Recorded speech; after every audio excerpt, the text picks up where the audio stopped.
स्वागत है आप सबका दृष्टि फाउंडेशन की इजी लॉ क्लासेस में। आज हम एक टॉपिक कवर करेंगे जो कि बहुत ही इम्पॉर्टेंट टॉपिक है और जितने भी स्टूडेंट्स हैं वो बहुत डिफ़िकल्टी फेस करते हैं कि उसको ईजिली किस तरीके से समझा जाए। तो हमारा जो टॉपिक है वो है 5 रिट्स के बारे में। आपने सुना होगा कि 5 रिट्स जो है वो हमारे फंडामेंटल राइट्स को प्रोटेक्ट करती हैं। फंडामेंटल राइट्स के बारे में हम सभी जानते हैं कि ये हमारे जो अधिकार हैं वो उनका हनन ना हो, उनको किसी तरीके से रोका ना जाए, हम अपने अधिकारों का पूरा यूटिलाइज़ कर सकें, उनको सेफ़ रख सकें, उनको सिक्योर कर सकें और उनका पूरा बेनिफिट उठा सकें। तो वो है हमारे फंडामेंटल राइट्स। तो अब हम आते हैं कि फंडामेंटल राइट्स होते किस में हैं। फंडामेंटल राइट्स जो हैं वो कॉन्स्टिट्यूशन ऑफ इंडिया के अंदर होते हैं। अब अगर फंडामेंटल राइट्स जो है उनका हनन हो रहा है, किसी तरीके से आप उनमें प्रॉब्लम फेस कर रहे हो, तो आप किस तरीके से उनको प्रोटेक्ट करोगे, कहाँ जाओगे, किसके पास जाओगे, आज हम वो समझेंगे। हमारे पास 5 रिट्स की प्रोविज़न है। 5 रिट्स की प्रोविज़न हम समझेंगे कि कौन कौन सी है। उससे पहले मैं आपको बताना चाहूँगी कि आर्टिकल 32 एंड आर्टिकल 226 ये क्या है। ये वो है जहाँ हम एक प्रॉपर कोर्ट को अप्रोच कर सकते हैं। कैसे? आर्टिकल 32 जो है वो सुप्रीम कोर्ट के लिए है। आर्टिकल 226 जो है वो हाई कोर्ट के लिए है। अब आर्टिकल 32 में क्या आता है? रिट पिटिशंस ही आती हैं। आर्टिकल 226 के अंदर क्या आता है? इसमें भी रिट पिटिशंस ही आती हैं। तो अलग अलग जाके क्यों करें? क्यों ना सुप्रीम कोर्ट ही चले जाएं, क्यों ना हाई कोर्ट ही चले जाएं, क्यों ना डिस्ट्रिक्ट कोर्ट ही चले जाएं। अब डिस्ट्रिक्ट कोर्ट जा सकते हैं या नहीं जा सकते? तो इसका जवाब है नहीं, हम डिस्ट्रिक्ट कोर्ट रिट पिटिशंस के लिए नहीं जा सकते। तो हमें कहाँ जाना होगा? हमें जाना होगा हाई कोर्ट। डिस्ट्रिक्ट कोर्ट के बाद दूसरा जो चैनल है हमारे सामने वो क्या आता है? वो है हाई कोर्ट। तो जितने भी हाई कोर्ट्स डिफरेंट स्टेट्स में हैं वो सभी रिट पिटिशंस को हैंडल करते हैं, उन सबको सुनते हैं। इसी तरीके से अब पूरे ऑल ऑफ इंडिया में सुप्रीम कोर्ट तो एक ही है। तो अगर आप हाई कोर्ट में नहीं जाना चाहते तो आप डायरेक्टली सुप्रीम कोर्ट को भी अप्रोच कर सकते हो। इससे पहले कि हम आगे जाएं और चीज़ें समझें, मैं चाहूँगी कि आप इसे मेरे चैनल को लाइक कीजिए, सब्सक्राइब कीजिए और शेयर कीजिए, जिससे कि हमारी जितनी भी अंडरस्टैंडिंग है इस पर क्लियर हो सके और बाकी ज़्यादा से ज़्यादा बच्चों को इसमें हेल्प मिल सके। अब ये सवाल उठता है कि जैसे कि हमने अभी समझा कि डिस्ट्रिक्ट कोर्ट में हम नहीं जा सकते, तो कहाँ जाएँ? तो हम जाएंगे हाई कोर्ट। लेकिन अगर हमें हाई कोर्ट भी नहीं जाना तो हम कहाँ जाएँ? Supreme court. सुप्रीम कोर्ट में जाना चाहते, लेकिन सुप्रीम कोर्ट में किस आर्टिकल के अंदर जाए? आर्टिकल 32 के अंदर जाएंगे। तो आर्टिकल 32 के अंदर हमारे जो 5 टाइप्स के जो रिट्स हैं, हम उनमें से किसी भी रिट के वायलेशन के अगेंस्ट सुप्रीम कोर्ट में पिटिशन फाइल कर सकते हैं। इसी तरह से हम हाई कोर्ट में भी अपनी पिटिशन फाइल कर सकते हैं, जो कि जितने भी रिट्स हैं उनको वहाँ भी फाइल किया जा सकता है। लेकिन किस आर्टिकल के अंदर? आर्टिकल 226। ये दोनों ही आर्टिकल कॉन्स्टिट्यूशन ऑफ इंडिया के अंदर कवर होते हैं। अब हमने ये तो समझ लिया कि आर्टिकल 32 क्या है, आर्टिकल 226 क्या है, किसके अंदर हम कौन से कोर्ट में जाकर अप्रोच कर सकते हैं और 5 प्रकार के जो रिट पिटिशंस हैं उनको फाइल कर सकते हैं। अभी तक बच्चों हमने सिर्फ 5 मार्क्स का टॉपिक ही कवर किया है। जो एग्ज़ाम्स में आपका ये जो इम्पॉर्टेंट टॉपिक है, ये मैक्सिमम जो इसकी जो वैल्यू होती है वो 20 मार्क्स की होती है। तो अभी हमने सिर्फ 5 मार्क्स ही कवर किए हैं। बाकी के 15 नंबर्स को हम किस तरीके से कवर करेंगे आगे हम वो देखेंगे। हेलो बच्चों, तो अभी हमने जो समझा था 5 रिट्स के बारे में समझा था कि हम आर्टिकल 32, आर्टिकल 226 में कौन से कोर्ट को कहाँ किस तरीके से अप्रोच कर सकते हैं।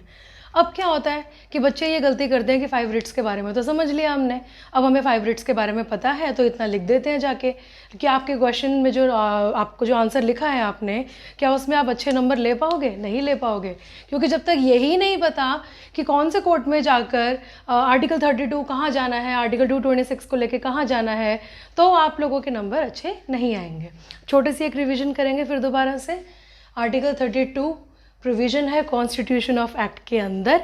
आर्टिकल 32 के अंदर हम सुप्रीम कोर्ट को 5 रिट्स के लिए अप्रोच कर सकते हैं। अब आर्टिकल 226 हाई कोर्ट के अंदर 5 रिट्स को लेके अप्रोच कर सकते हैं। ठीक है, अब हम ये समझेंगे कि 5 रिट्स कौन सी हैं। अब 5 रिट्स के नाम मैं आपको बताने जा रही हूँ। पहला है हैबियस कॉर्पस। वो क्या है, उसका मतलब क्या है, उसके बेनिफिट्स क्या है, वो मैं आपको अभी थोड़ी देर में समझाऊंगी। दूसरी रिट पिटिशन है मैंडेमस। तीसरी रिट पिटिशन है सर्चियोरारी।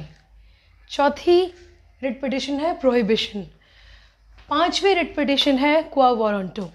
अब ये पांचों रिट पिटिशंस हैं, अगर आपने इनके नाम अच्छी तरह से याद रख लिए और आपने ये नाम अपने आंसर में लिख दिए तो 5 नंबर आपके।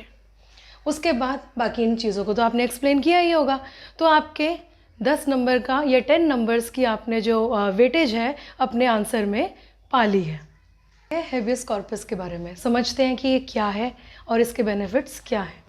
हेबियस कॉर्पस का एक सिंपल मीनिंग है टू हैव अ बॉडी। अब हमने ये सब सुना होगा कि इलीगल डिटेंशन जो है वो बैंड है लॉ में, कोई भी किसी की भी बॉडी को इलीगली डिटेन नहीं कर सकता। एक छोटा सा एग्जांपल मैं आपको दूंगी, अगर कोई पुलिस मैन या पुलिस ऑफिशियल किसी आदमी को अरेस्ट करके पुलिस स्टेशन में ले जाता है या फॉर इंक्वायरी उसको इन्वेस्टिगेशन के लिए पुलिस स्टेशन में ले जाता है, 24 घंटे से ज़्यादा वो उसको डिटेन नहीं कर सकता, क्योंकि हेबियस कॉर्पस की जो प्रोविज़न है वो उसे रोकती है। अब वो क्या करे कि 24 घंटे भी पार ना हो या 24 घंटे से अगर उसको ज़्यादा रखना है तो एक क्या रेमेडी उसके पास है, उसे उस आदमी को पुलिस जो उनका मेट्रोपॉलिटन मजिस्ट्रेट है उनके सामने उसे पेश कराना पड़ेगा और एक स्पेसिफाइड एक रीज़न देना पड़ेगा कि किस वजह से इस बंदे को हमने या इस आदमी को हमने डिटेन करके रखा है।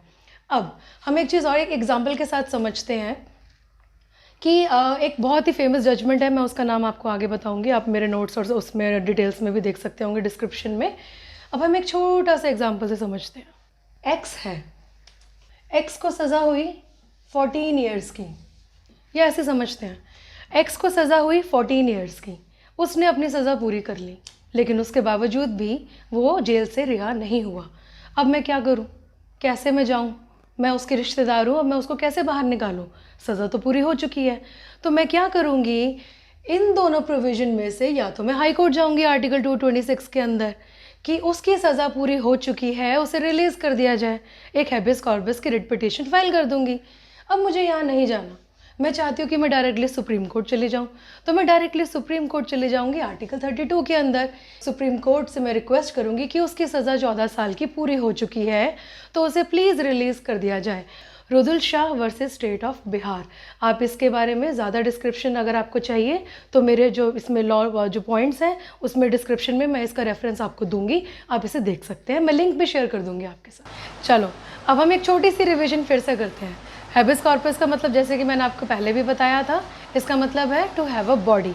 अब एक चीज़ ध्यान में रखना बच्चों कि ये जो भी वर्ड्स है, जितने भी रिट पिटीशन के जो नाम हैं वो सब लैटिन वर्ड्स हैं। अब हम एक सेकंड रिट पिटीशन के बारे में बात करते हैं। रिट पिटीशन जो जैसे कि मैंने आपको बताया था, पहली हेबियस कॉर्पस थी, सेकंड है मैंडेमस। मैंडेमस भी एक लैटिन वर्ड है, इसका मतलब है वी कमांड। अब वी कमांड का मतलब क्या है कि हमें क्या चाहिए, इसका मतलब ये है कि अगर कोई भी कॉन्स्टिट्यूशन अपनी ड्यूटी परफॉर्म नहीं कर रहा है, और वो कॉन्स्टिट्यूशन कौन कौन है, जैसे कि ट्रिब्यूनल्स हैं, यूनिवर्सिटीज़ हैं, नॉन स्टैचुरी बॉडीज़ हैं, स्टैचुरी बॉडीज़ हैं, अब उन सभी बॉडीज़ के अगेंस्ट हम मैंडेमस में रिट पिटीशन फाइल कर सकते हैं। कहाँ फाइल कर सकते हैं, आर्टिकल 32 के अंदर सुप्रीम कोर्ट में, आर्टिकल 226 के अंदर हाई कोर्ट के अंदर। हम समझेंगे कि सर्शिरारी का मतलब क्या है। इसका मीनिंग है to be certified. To be certified का मतलब क्या है, हम कहाँ जाएंगे इसके लिए, ये एक तरीके का रिव्यू पिटीशन है। रिव्यू पिटीशन कब फाइल होती है, जब कहीं डिस्ट्रिक्ट कोर्ट में हमें कोई ऑर्डर ऐसा मिला जो कि कन्विंसिंग नहीं है या फिर आउट ऑफ द वे है, आउट ऑफ द लॉ है, जहाँ पर हम ये कहें कि इसमें बहुत सारे टेक्निकल या लॉ पॉइंट एरर्स हैं। अब हम ये समझेंगे इसके एग्जांपल्स के तौर पे। पहला एग्जांपल क्या है, एक्सेस ऑफ जुरिस्डिक्शन। अब हमने ये देखा कि हमारी जो जुरिस्डिक्शन है उससे एक्सेस में जाकर डिस्ट्रिक्ट कोर्ट ने कोई ऑर्डर पास कर दिया। अब मेरे पास तो रेमेडी ख़त्म हो गई डिस्ट्रिक्ट कोर्ट में, अब मैं कहाँ जाऊँगी रिव्यू पिटीशन फाइल करने के लिए, मैं जाऊँगी आर्टिकल 226 के अंदर हाई कोर्ट। हाई कोर्ट जाऊँगी या सुप्रीम कोर्ट जाऊँगी, मेरा जो लॉ पॉइंट होगा वो क्या होगा, वो ये साबित करेगा कि किस तरीके से जो डिस्ट्रिक्ट कोर्ट ने जो ऑर्डर पास किया वो एक्सेस में था जुरिस्डिक्शन के, उनके पास ऐसी पावर ही नहीं थी कि वो उस जो ऑर्डर को जुरिस्डिक्शन के तहत दे सके। दूसरे एग्जाम्पल पे बात करते हैं, लैक ऑफ जुरिस्डिक्शन। एक होता है जुरिस्डिक्शन से बाहर जाकर, एक होता है जुरिस्डिक्शन होते हुए भी लेकिन आपने उस चीज़ को पास नहीं किया। अब मैं रहती हूँ for an example a region में, यहाँ पर कोई क्राइम हुआ या मुझे यहाँ पर कोई बेनिफिट चाहिए, यहाँ से कोई ऑर्डर चाहिए, तो ये ए जुरिस्डिक्शन में मैं रहती हूँ। यहाँ पर मेरे साथ एक फ्रॉड हुआ, यहाँ फ्रॉड हुआ, मैं गई अपने लोअर कोर्ट में, मैंने एक पिटिशन फाइल करी। वहाँ जाने के बाद जो लोअर कोर्ट था उसने मेरी पिटिशन को डिसमिस कर दिया। अब जब उन्होंने डिसमिस कर दिया तो मैं कहाँ जाऊँगी? अगर या तो मैं दोबारा से उसी कोर्ट में फ़ाइल करूँ, लेकिन अगर लोअर कोर्ट ने एक ऑर्डर ऑलरेडी मेरे अगेंस्ट पास कर दिया है तो मेरे पास रेमेडी कहाँ है? मैं जाऊँगी आर्टिकल 226 के अंदर हाई कोर्ट या फिर आर्टिकल 32 के अंदर सुप्रीम कोर्ट। हमारे चौथी रेट पिटिशन है प्रोहिबिशन। प्रोहिबिशन का मतलब है कोई लोअर कोर्ट ऐसा काम कर रहा है जो कि, अब चौथी रेट पिटिशन है प्रोहिबिशन। प्रोहिबिशन का मतलब ये है कि हम किसी को लोअर कोर्ट को प्रोहिबिट करें जो कि उनके कंट्रोल से बाहर जाकर वो काम कर रहे हैं। अब उसका एक एग्जांपल मैंने आपको सर्शियरी में दिया था। अब सर्शियरी के अंदर और प्रोहिबिशन के अंदर छोटी सी एक सिमिलैरिटी है और थोड़ा सा डिफरेंस भी है। अब हम डिफरेंस पे बात करेंगे, बाकी चीज़ें बाद में डिस्कस करेंगे। एक्सेस ऑफ जुरिस्डिक्शन का मैंने आपको एग्जांपल दिया था। अब एक कोर्ट के पास अगर जुरिस्डिक्शन है ही नहीं तो वो उस मैटर के ऊपर सुनवाई कर ही नहीं सकती। अब एक ऐसी अग्रीव्ड पार्टी है जिसको ये लगता है कि इस लोअर कोर्ट के पास पावर ही नहीं है उस एप्लीकेशन को या उस पिटिशन को एंटरटेन करने की, तो वो जो एग्रीव्ड पार्टी है वो कहाँ जाएगी? वो जाएगी हायर कोर्ट में। हायर कोर्ट के पास ही ऐसी पावर है जो प्रोहिबिशन की रिट पिटिशन को सुन सकती है। और इन्फीरियर कोर्ट का मतलब है सबॉर्डिनेट कोर्ट, सबॉर्डिनेट का कोर्ट का मतलब है लोअर कोर्ट को वो एक ऑर्डर पास करेगी कि आप इस सुनवाई पे रोक लगाएं, आप इस ट्रायल मैटर पे रोक लगाएं। हम पांचवी रिट पिटिशन के बारे में समझेंगे जिसका मतलब है क्वा वारंटो। क्वा वारंटो एक ऐसी रिट पिटिशन है जिसके अंदर हम एक लीगल राइट पूछते हैं कि आप जो ऑफिस होल्ड करके बैठे हो या आप जिस भी पोजीशन में बैठे हो आपके पास उसके क्या राइट है। फॉर एन एग्जांपल, एक आदमी है जो कि एक गवर्नमेंट ऑफिस में बैठा है या एक पोजीशन होल्ड करके बैठा है जिसकी एज है 62 ईयर्स की, जबकि रिटायरमेंट एज है 60 की।